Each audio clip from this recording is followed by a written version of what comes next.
Big boss मराठीच्या घरातून एक लेटेस्ट अपडेट समोर आली आहे। बिग बॉसच्या घरातून एका सदस्याने स्वतःहून घर सोडण्याचा निर्णय घेतला आहे आणि त्यामागचं कारणही तसंच आहे। आज बिग बॉसच्या घरातून 2 स्पर्धक बाहेर पडणार आहेत।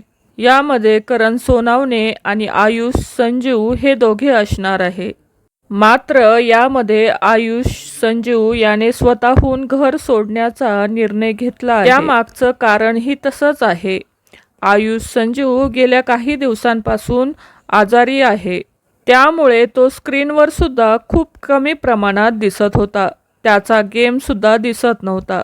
पुढे देखील त्याला उपचाराची गरज असल्यामुळे त्याला बिग बॉस मराठीचं घर सोडावं लागत आहे। आयुषला बिग बॉसने नाही तर त्याने स्वतःहून घर सोडण्याचा निर्णय घेतला आहे असं बोललं जात आहे। त्यामुळे आज बिग बॉस मराठीच्या घरातून 2 स्पर्धक घराबाहेर पडताना आपल्याला दिसणार आहे।